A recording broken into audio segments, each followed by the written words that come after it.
하나님 말씀은 마태복음 6장 5절부터 8절까지입니다.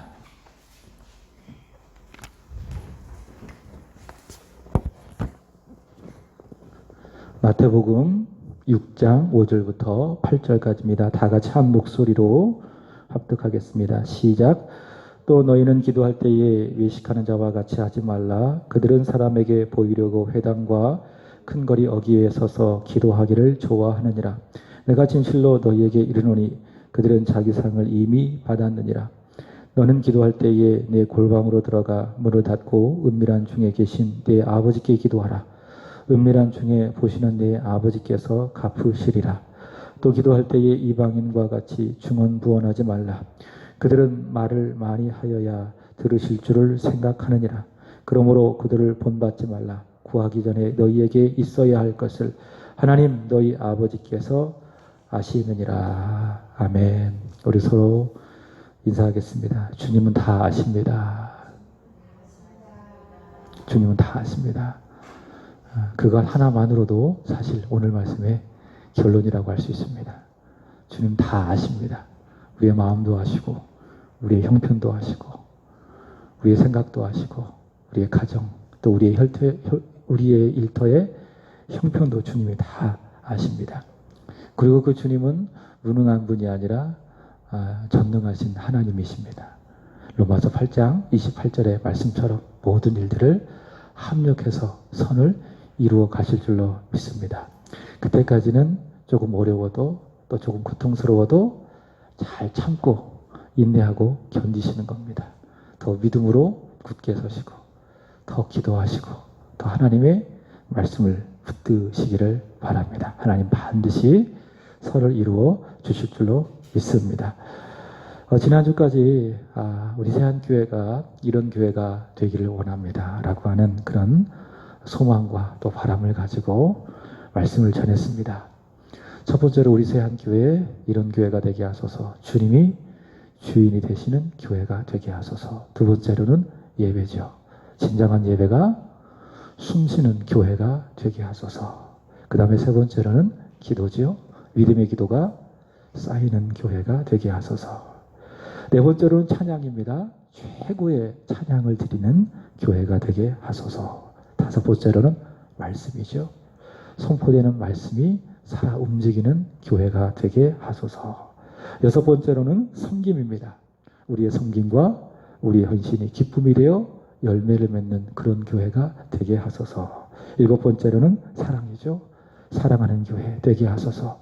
하나님을 사랑하고 형제를 사랑하고 자매를 사랑하고 더 나아가 교회 밖의 이웃을 사랑하는 교회가 되게 하소서. 마지막 여덟 번째로 복음 전파죠.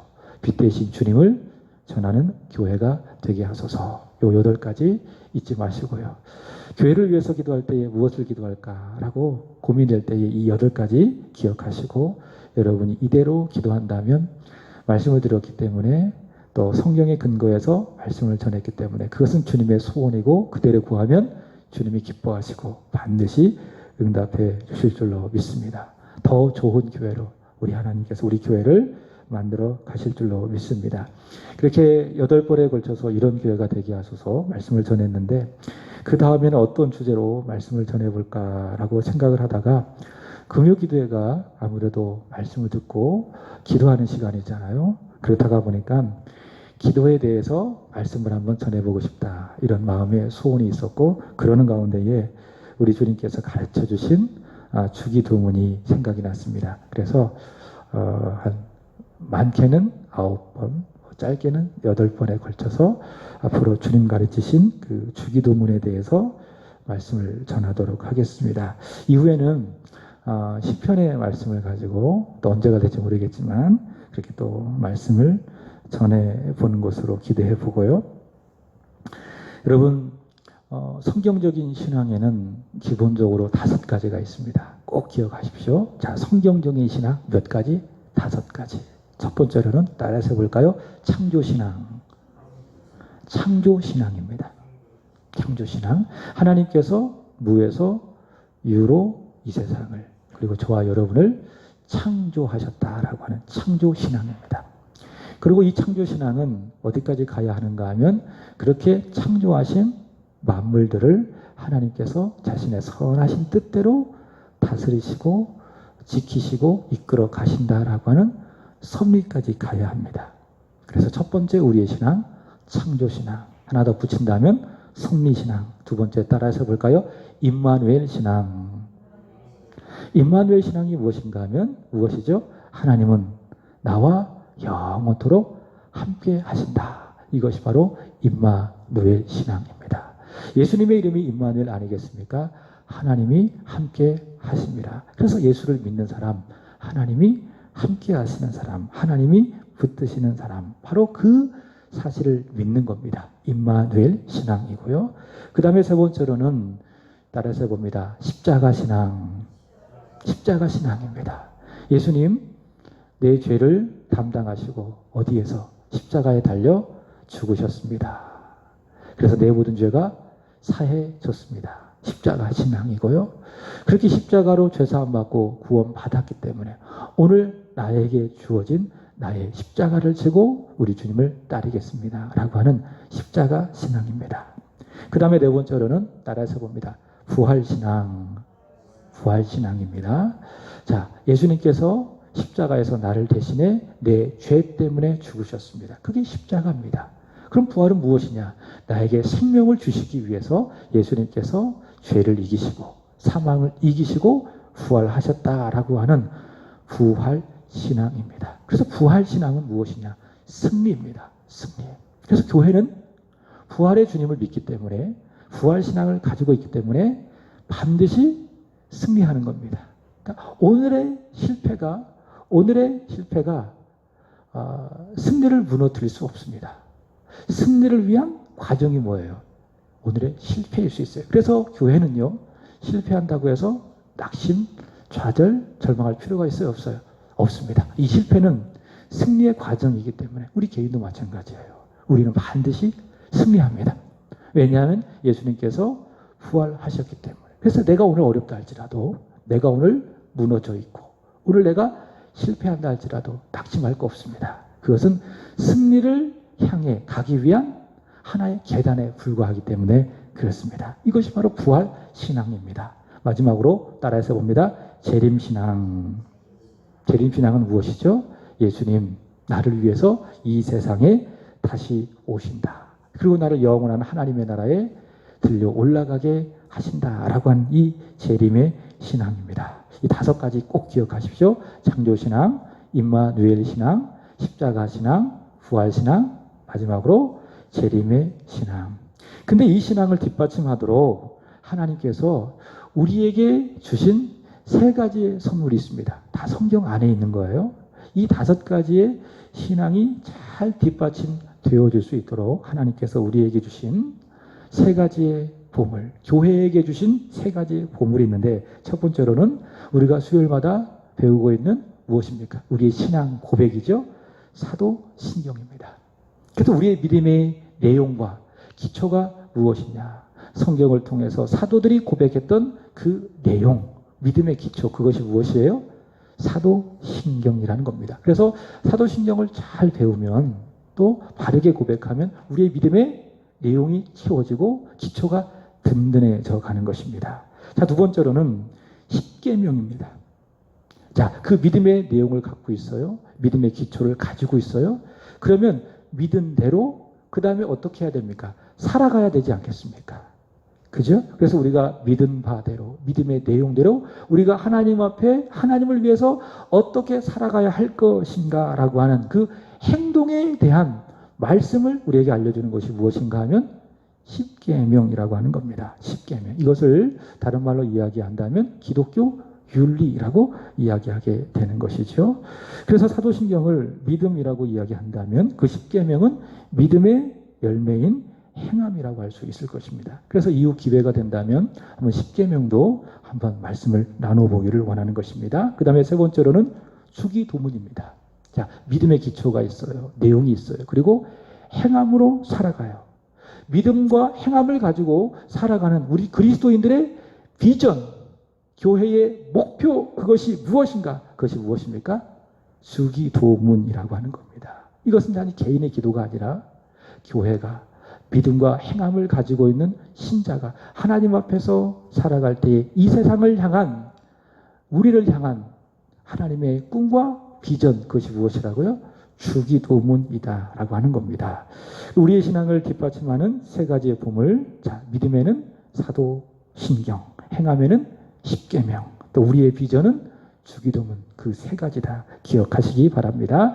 자, 사도신경은 계속해서 배우고 있고 오늘부터 이 주기도문의 말씀을 함께 나누어 보기를 원하는데, 우리 교회가 별도의 성경의 공부 시간이 없기 때문에 이런 시간을 통해서 말씀을 공부해 보는 겁니다. 앞에 지금은 없지만 우리 교회가 예배를 통해서 하나님의 임재를 실감하는 교회가 됐으면 좋겠다. 그 다음에 말씀을 가르치는 교회가 됐으면 좋겠다. 그것이 바로 수요일마다 또 이런 시간을 통해서 말씀을 배우는 시간이고요. 또 말씀을 전하는 교회. 그래서 열심히 전도하는 거예요. 비록 어렵지만. 그 다음에 치유하고 고치는 교회. 치유하고 고치는 교회. 그래서 예배 드리다가 하나님의 치유를 경험하기도 하고, 때로는 담임 목사님의 기도를 통해서 우리가 치유를 받기도 하고요.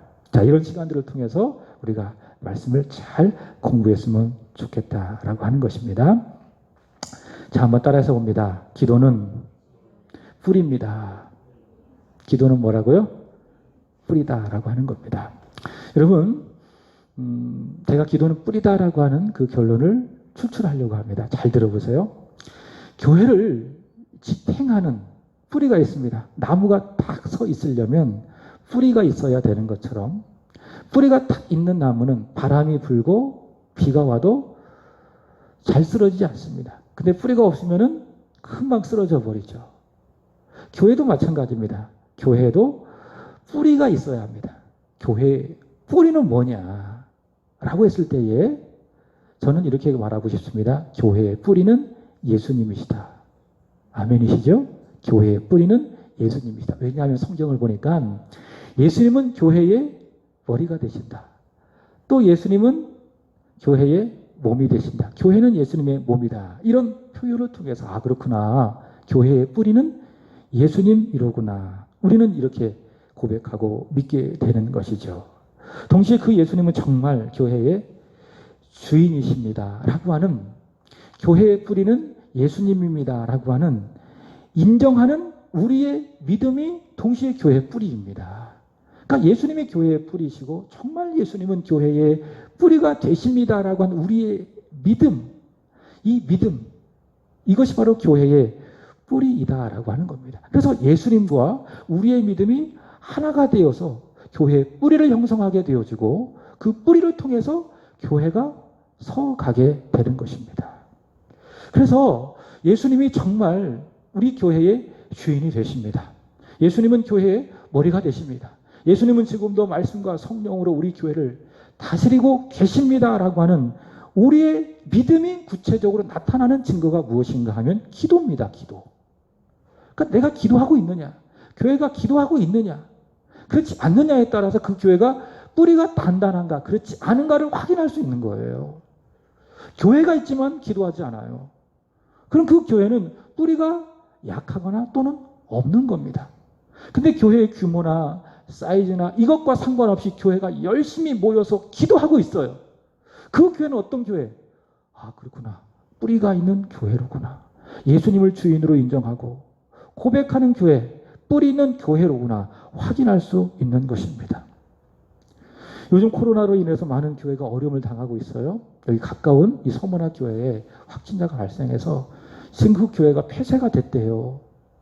2주 가까이 전면 폐쇄한다고 합니다. 그러니까는 그 교회의 한 문제로 끝나는 것이 아니라 그 주변에 있는 교회까지 다 문을 닫는 거예요. 그것은 어떤 의미를 가지고 있는가 하면 교회가 함께 모여 기도할 수 없다라는 것을 의미하고 있는 겁니다. 참 안타까운 것이죠. 집에서 기도할 수 있어요? 잘 돼요? 안 돼요? 안 되는 겁니다. 그죠? 물론 기도 잘하는 곳은 집에서든지 교회에서든지 기도 잘합니다. 그러나 우리는 그만한 실력이 안 돼요. 집에서는 기도에 집중할 수가 없어요. 어디 와야 돼요? 예배당에 오셔서 기도해야 기도가 잘 되는 거예요. 예배도 마찬가지예요. 신문을 보니까 온라인 예배가 다 안 된다. 그렇게 공식적으로 이야기하더라고요. 온라인으로 예배가 될까요? 안 됩니다. 그러나 안 하는 것보다 낫기 때문에 고육지책으로 할 수밖에 없는 것이 지금의 현실입니다. 그러니까 빨리 이 코로나가 끝나야 돼요. 그래서 교회가 마음껏 모여서 전처럼 예배하고 기도하고. 여러분, 지금 교회가 이런 상황이라는 거예요. 교회가 기도하지 않으면 뿌리가 흔들릴 수밖에 없는 것입니다. 그래서 우리 교회가 할 수 있는 데까지 기도줄을 놓지 않으려고 그래요. 그래서 새벽에 계속 기도하는 것이고, 또 금요일 날에도 계속 이렇게 모여서 기도할 수 있는 것이고. 왜 그럴까요? 왜 이렇게 해야 될까요? 혹시 누군가 눈치줄 수도 있어요. 왜 교회에 모여 기도하냐. 그러나 해야 돼요. 왜요? 교회의 뿌리이기 때문에. 기도는요, 그 교회의 생존과 직결되어 있기 때문에 기도는 꼭 해야 돼요.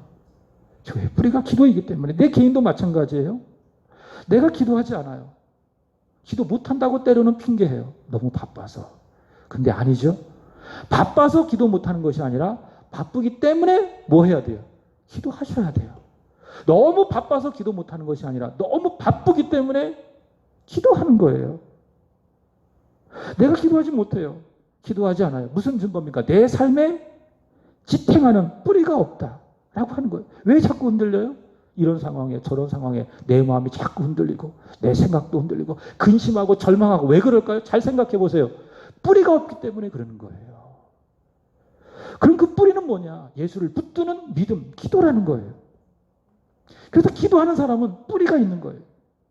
주님 말씀하신 것처럼 바람이 불고 비가 나고 창수가 나도 흔들려요? 흔들리지 않아요? 흔들리지 않는 거예요. 왜? 뿌리, 기도가 있기 때문에. 그래서 내가 기도하고 있지 않다. 기도하지 않는다. 그것은 내 영적인 생명에 빨간불이 들어왔다라고 하는 증거입니다. 기도의 사람 이엔 바운드는 아주 유명한 말을 남겼어요. 따라서 볼까요? 기도하지 않으면 죽는다. 이런 이야기를 했어요. 기도하지 않으면 죽는다. 바꿔 이야기한다면 다른 거 다 있어도 그것이 내 생존을, 적어도 믿음의 사람의 생존을 결정하지 못해요. 있어도 살고 없어도 살아요. 그러나 우리가 기도하지 않는다면 살 수 있어요? 없어요? 없습니다. 적어도 믿음의 사람의 방식은 그렇다는 거예요. 기도하지 않으면 죽는다. 교회도 기도하지 않으면 죽어요. 우리 개인도 마찬가지예요. 기도하지 않으면 죽는다. 왜? 기도는 내 생존을 결정하는 뿌리이기 때문에 그렇다라고 하는 겁니다. 읽진 않았지만 9절 말씀을 보시면 예수님께서는 그러므로 이렇게 기도하라라고 말씀하셨습니다. 이것은 예수님께서 당시 유대인들이 기도할 줄 모르기 때문에 하시는 말씀이 아닙니다. 당시 유대인들은 아주 철저하게 기도하는 사람들이었습니다. 다시 말해 기도가 습관화되어진 사람들이었습니다. 그들 신앙의 중심은 성전이었습니다. 그들은 늘 성전에서 기도했습니다. 솔로몬도 성전을 하나님 앞에 봉헌할 때에 이곳이 여호와께 기도하는 거룩한 초소가 되게 하여 주옵소서, 그렇게 기도했습니다.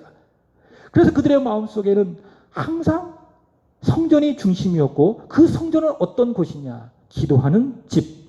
이사야 56장 7절의 말씀을 보시면 선지자가 말하기를 성전은 어떤 곳이냐? 기도하는 집이라고 이야기했습니다. 그리고 매일 오전에 그리고 오후에 이 성전에서는 번제가 드려졌습니다. 오전에 한 번, 오후에 한 번. 동시에 그렇게 번제가 드려짐과 동시에 유대인들은 바로 그 시간에 기도했어요. 오전에 한 번 기도하고 성전에서 오후에 한 번 기도하고. 그래서 사도행전 3장에 가보면 베드로가 안진뱅이를 일으킨 사건이 언제 일어났습니까? 오후에 기도하는 시간, 번제를 드릴 바로 그 시간에 안진뱅이를 일으킨 기적이 일어났습니다. 바로 그 기도 시간에. 주전 586년에 유대가 망했지요. 그리고 바벨론으로 많은 유대 사람들이 포로로 잡혀갔는데 그 이후에 흩어진 유대인들이 자신들의 신앙을 견고히 하기 위해서 만들었던 공간이 있습니다. 그것을 뭐라고 이야기하는가 하면 회당이라고 이야기합니다. 회당. 그래서 회당을 중심으로 안식일에 모여서 율법을 낭독하고 또 기도했습니다.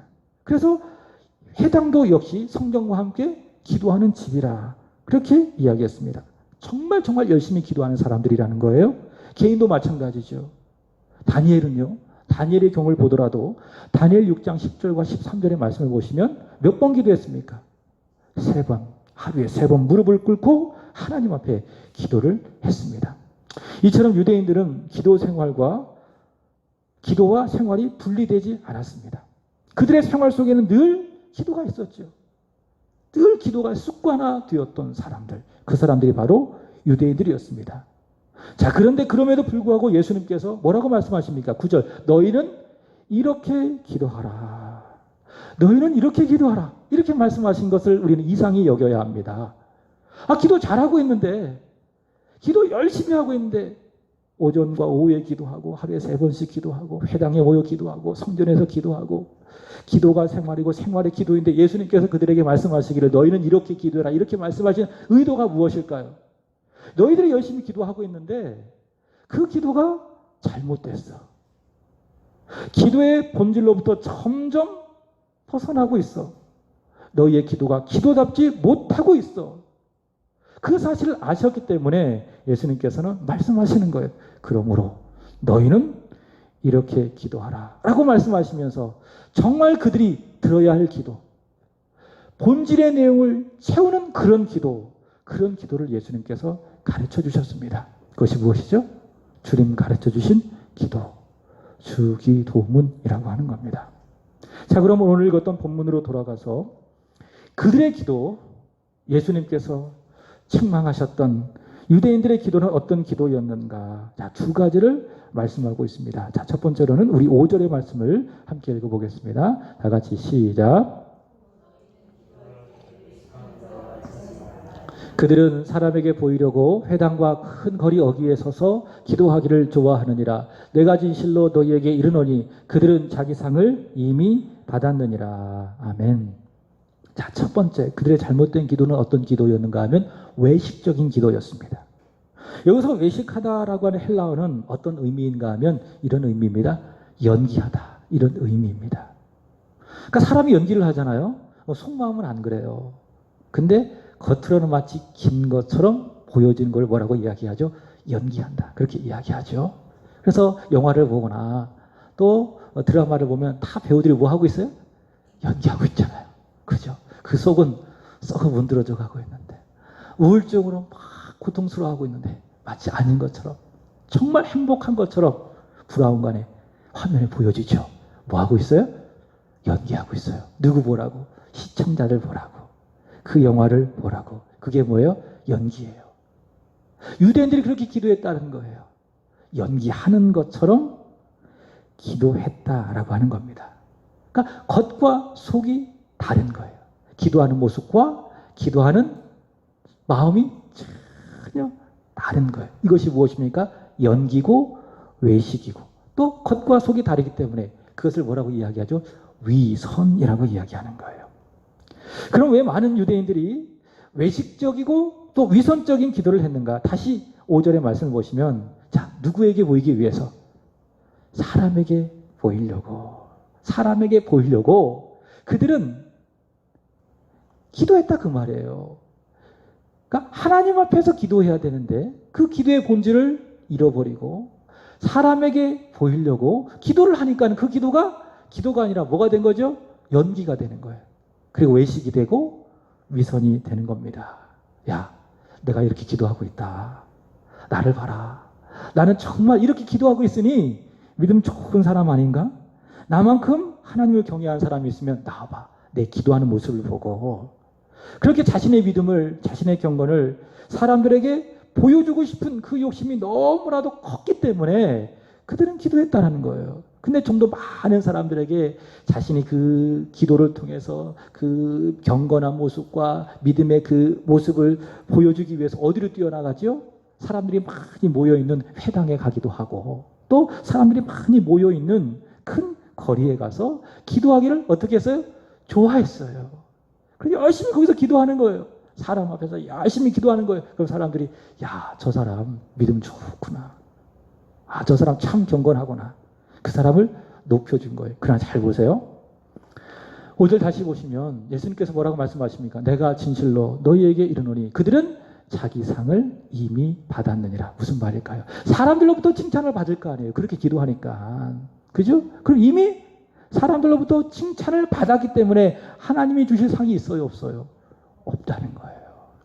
우리가 하나님 앞에 살아야 될 이유가 여기 있어요. 단지 기도뿐만이 아니라 사람 앞에서 하지 마세요. 그러면 칭찬받잖아요. 그럼 주님 앞에 설 때 받을 상이 있어요, 없어요? 없어요. 물론 내가 섬길 때에, 내가 기도할 때에, 내가 헌신할 때에 누군가로부터 인정받고 존중해지는 거 참 좋아해요. 좋아요. 필요해요. 왜? 그래야 힘이 되니까. 그러나 그 본질은 아니라 그 말이에요. 그것만을 바라보고 내가 섬기잖아요.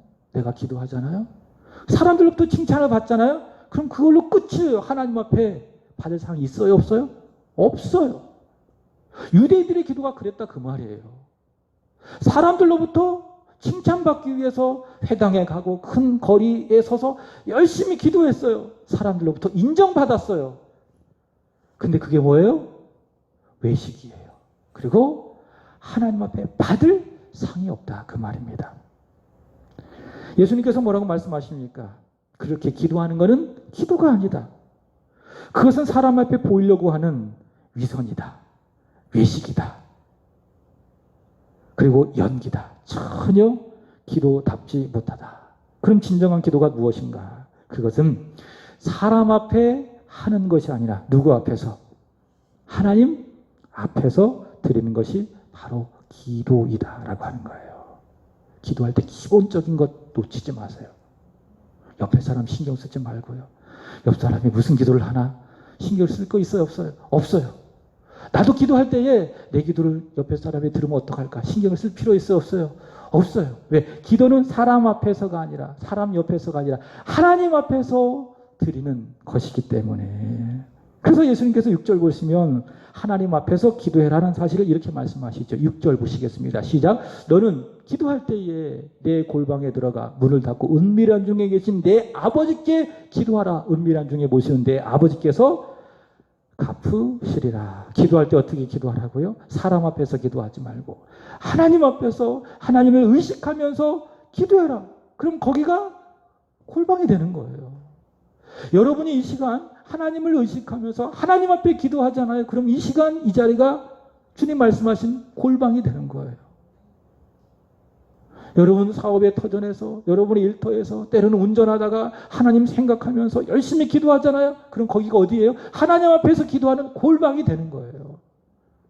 그리고 분명히 하나님께서 말씀하시죠. 그렇게 하나님 앞에 기도하는 내 기도를 들으신다. 그래서 말씀하시는 겁니다. 은밀한 중에 모시는 내 아버지께서 어떻게 하신다고요? 갚아주신다. 응답해 주신다라는 겁니다. 사람 앞에서. 누군가를 의식하며 기도하면 기도가 아니에요. 위선이에요. 외식이에요. 연기예요. 하나님께서 들으실 것이 없어요. 주실 것이 아무것도 없어요. 그러나 하나님을 의식하면서 하나님 앞에서 드리는 기도 하나님이 다 들으신다. 은밀한 중에 보시는 내 아버지 하나님께서 다 들으시고 가장 적당한 나라의 최고의 좋은 것으로 응답을 해 주신다라는 겁니다. 여러분 기도는 하나님 앞에서 드리는 것입니다. 요즘 사도행전 10장의 말씀을 전하고 있습니다. 이 말씀을 묵상하고 또 준비하고 전하면서 개인적으로 참 은혜가 돼요. 거기 보시면 고넬료라고 하는 사람이 나와요. 가이사라에 주둔하고 있었던 로마의 군대 장관, 100명의 부하를 둔 백부장이죠. 고넬료가 회심을 하는 내용이 사도행전 10장에 나와 있는데 고넬료를 쭉 보면서 고넬료의 그 모습을 보면서 이런 분들이 우리 교회에 많았으면 좋겠다라는 그런 기도 제목이 생겼어요. 하나님 우리 교회의 모든 성도님들이 이 고넬료 같은 좋은 믿음, 좋은 인격의 사람들이 되게 하여 주옵소서. 그렇게 오늘 새벽에 제가 기도를 했어요. 자, 그런 바람을 가지고 있었는데 왜 그런가 하면 요바의 무드장이의 집에 베드로가 머물러 있었어요. 그 베드로를 고넬료가 청했습니다. 만나기로. 그래서 성령의 인도하심을 따라 베드로하고 고넬료가 만나게 되는 거예요. 그리고 고넬료가 베드로에게 마지막으로 건넸던 말이 참 은혜가 돼요. 어떤 말씀인가 하면 한번 보겠습니다. 사도행전 10장 33절입니다. 시작. 오셨으니 잘하였나이다. 이제 우리는 주께서 당신에게 명하신 모든 것을 듣고자 하여 다 하나님 앞에 있나이다. 그죠? 하나님께서 나에게 말씀하신다. 누구를 통해서? 베드로를 통해서. 그래서 사람을 의식하는 것이 아니라 말씀을 들을 때에 누구를 의식한 거예요? 하나님을 의식한 거예요. 그래서 말씀은 하나님 앞에서 듣는 거예요. 하나님께서 설교사를 통해서 나에게 말씀하신다. 나는 하나님 앞에 있다라고 하는 그 믿음과 자세를 가지고 말씀을 들어야 그 말씀이 들려요, 안 들려요? 들리는 거예요. 그리고 깨닫게 되어지고 은혜가 되고 거기에 순종해서 복을 받게 되는 것입니다. 말씀을 듣는 태도가 무엇입니까? 하나님 앞에서, 기도도 마찬가지라는 거예요. 우리가 다 누구 앞에? 하나님 앞에 있습니다. 응답받기 위해서 우리 모두가 다 하나님 앞에 있습니다. 우리가 기도하오니 하나님 들으시옵소서. 기도는요, 사람 앞에 드리는 게 아니에요. 누구 앞에서? 하나님 앞에서 드리는 거예요. 그래야 하나님께서 그 기도를 들으시고 갚아주시는 것이죠. 자, 두 번째, 유대인들의 잘못된 기도, 어떤 기도였는가 하면 중언 부언하는 기도였습니다. 첫 번째 유대인의 잘못된 기도는 사람 앞에서 드리는 기도. 두 번째 유대인들의 잘못된 기도, 중언 부언하는 기도. 우리 7절 말씀 읽겠습니다. 다 같이 시작. 또 기도할 때에 이방인과 같이 중언 부언하지 말라. 그들은 말을 많이 하여야 들으실 줄을 생각하느니라. 여기서 중언 부언하다라고 하는 말은 어떤 의미인가 하면 의미 없이 제잘거리다. 또 종알종알거리다. 이것이 바로 중언 부언하다라고 하는 의미입니다. 이제 아이를 키워보신 분들이 있을 거예요. 거의 대부분이신 것 같은데, 이제 아이가 막 자라나잖아요. 그러면 아이가 말을 배우기 전에 뭐 하죠? 소위 말해서 옹알이라고 이야기하죠. 그죠? 옹알, 무슨 의미인지 몰라요. 그 아이도 모르고 그것을 듣는 부모도 몰라요. 애가 옹알, 굉장히 귀엽잖아요. 그죠? 근데 옹알 거리는데 거기 의미가 있어요, 없어요? 없습니다. 없습니다. 그게 뭐예요? 그게 중언 부언입니다. 의미 없는 말을 계속 반복해서 하는 것, 그것이 바로 중언 부언. 유대인들의 기도가 바로 그랬다라는 거예요. 그래서 그들은 의미 없는 말을 계속 반복해서, 그리고 길게 많이 했어요. 다시 보세요. 그들은 말을 많이 하여야 들으실 줄을 생각하느니라. 그러니까 의미 없는 말을 계속 중언 부언해서 오랫동안 기도하면 하나님께서 인내심을, 우리가 많이 기도하는 그 양을 들으시고 응답하신다. 이렇게 그들이 잘못 생각했다라고 하는 겁니다. 그래서 당시 랍비들은요, 누구보다 당신이 길게 기도하면 하나님께서 응답해 주신다. 그렇게 가르쳤어요. 그렇게 길게 기도하면. 그러나 성경은 뭐라고 이야기하는지 아십니까? 전도서 5장 2절입니다. 다 보겠습니다. 시작. 너는 하나님 앞에 함부로 입을 열지 말며 급한 마음으로 말을 내지 말라. 하나님은 하늘에 계시고 너는 땅에 있음이니라. 그런즉 마땅히 말을 적게 할 것이니라. 이 말씀은요, 필요한 기도를 하지 말라 그런 의미가 아니에요. 의미 없는 말을 계속 반복해서 길게 할 필요가 없다. 그렇게 하지 말라 그 말이에요. 급한 마음으로 의미 없이 믿음 없이 습관적으로 기도를 많이 하는 것은 아니다. 그렇게 지금 말씀하고 있습니다. 예수님도 같은 말씀을 하고 계시죠. 8절 보시면 그들을 본받지 말라. 그들을 본받지 말라. 무슨 말? 의미 없이 중언부언하며 오래 기도하는 그 기도를 본받지 말아라. 왜냐? 우리가 구하기 전에 하나님께서 있어야 할 것을 다 아시기 때문에 중언부언하며 의미 없이 길게 기도할 필요가 있다 없다?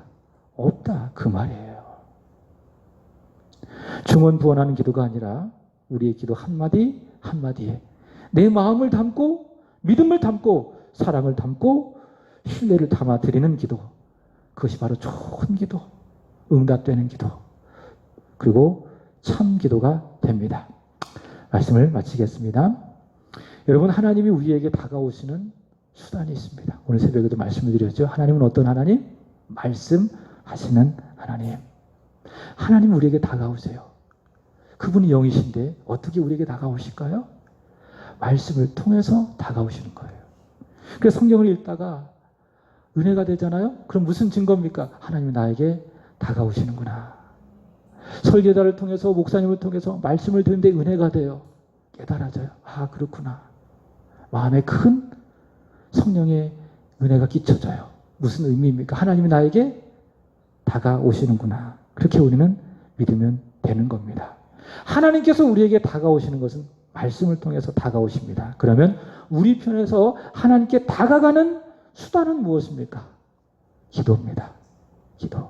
그래서 하나님은 말씀으로 우리에게 다가오고 우리는 기도로 하나님께 나아가는데 이것이 무엇입니까? 하나님과 내가 하는 교제예요. 교제. 하나님 말씀하시고 나는 그 말씀이 내 안에 이루어지도록 바라는 그 기도, 그것이 바로 하나님과 나와의 교제이다. 그러므로 교제는 무엇이냐? 나와 하나님과의 끊임없는 대화예요. 대화. 이것이 기도라는 겁니다. 여러분 부모와 자식 간에 많은 대화하잖아요. 근데 그 대화가 엄마 이거 해줘, 아빠 이거 원해, 이런 차원이 아니잖아요. 뭡니까? 오늘 이런 일이 있었고 또 저런 일이 있었고 저 사람 때문에 좀 힘들었고 또 이런 것 때문에 참 좋았고 이 상황에 참 만족스럽고 여긴 참 안타깝고 많은 대화를 하잖아요. 그죠? 어떤 내 목표를 요구해서 얻어내기 위한 것이 아니라 그것과 상관없이 끊임없이 대화하잖아요. 그죠? 그게 이제 부모와 자녀 간의 교제입니다. 그 교제가 많아야 됩니다. 하나님과 우리와의 관계도 마찬가지라는 거예요. 기도를 많이 하고 하나님의 말씀을 듣고 그러면 하나님과 나와 영적인 교제가 부유해지는 겁니다. 풍성해지는 겁니다. 그러면 하나님과 나와의 관계가 좋아지고요. 그러나 기도가 없거나 짧아지면 당연히 하나님과 멀어지는 거예요. 그래서 내게 기도가 없다. 기도가 약하다. 무슨 증거입니까? 하나님과 나와의 관계가 문제가 있다. 하나님은 이상이 없어요. 언제나 나에게 있어서 문제가 되는 거예요. 나에게 기도가 없다. 기도하지 않는다. 하나님과 나의 관계가 멀어져 가고 있구나. 그렇게 확인하면 되는 겁니다. 그런 기도, 교제, 하나님 앞에 하는 겁니다. 또 중언부언을 하는 기도가 아니라 내 마음을 담고 고백을 담고 사랑을 담아 하나님 앞에 드리는 기도, 그런 기도가 있기를 바랍니다. 근데 우리는 실력이 없어서 그런 기도를 잘 드리지 못하지요. 그래서 우리 예수님 참 감사하게도 우리로 하여금 하나님 앞에서 하나님과 깊은 교제 가운데에 중언부언하는 기도가 아니라 참 믿음의 기도를 우리에게 아주 구체적으로 가르쳐 주셨어요. 그것이 무엇입니까? 주기도문입니다. 자, 그 주기도문 앞으로 우리 금요일 시간마다 말씀을 통해서 확인하고 은혜를 받는 거예요. 같이 기도하겠습니다. 살아계신 하나님, 우리에게 믿음 주셔서 저희를 사람 앞에 기도하는 것이 아니라 하나님 앞에 기도하게 하여 주옵소서. 이 시간 기도할 때에 하나님 앞에 기도할 때에 이 시간이 은밀한 중에 내 기도를 들으시고 응답해 주시는 하나님을 만나는 그 거룩한 골방이 되게 하여 주옵소서. 저희를 기도할 때에 의미 없이 중언부언하지 않기를 원합니다. 내 마음을 담게 하여 주옵소서. 믿음을 담게 하여 주옵소서. 주를 향한 사랑을 담게 하여 주옵소서. 주를 향한 소망과 신뢰를 담아 진정한 기도를 드릴 수 있도록 성령 하나님 우리의 마음을 우리의 입술을 주장하여 주옵소서. 앞으로 금요일마다 우리가 듣게 되어지는 주님 가르치신 기도로 통하여 우리의 기도의 내용이 다시 한번 새로워지게 하여 주시고 주님과의 교제가 더 깊어지는 놀라운 은혜를 경험하게 하여 주시옵소서. 감사하며 예수 그리스도의 이름으로 기도하옵나이다. 아멘. 우리 함께 찬송하고 기도하겠습니다. 기도하자 우리 마음 아파요. 기도하자 우리 마음 아파요. 할렐루야 아멘. 할렐루야 아멘. 기도하자 우리 마음 아파요.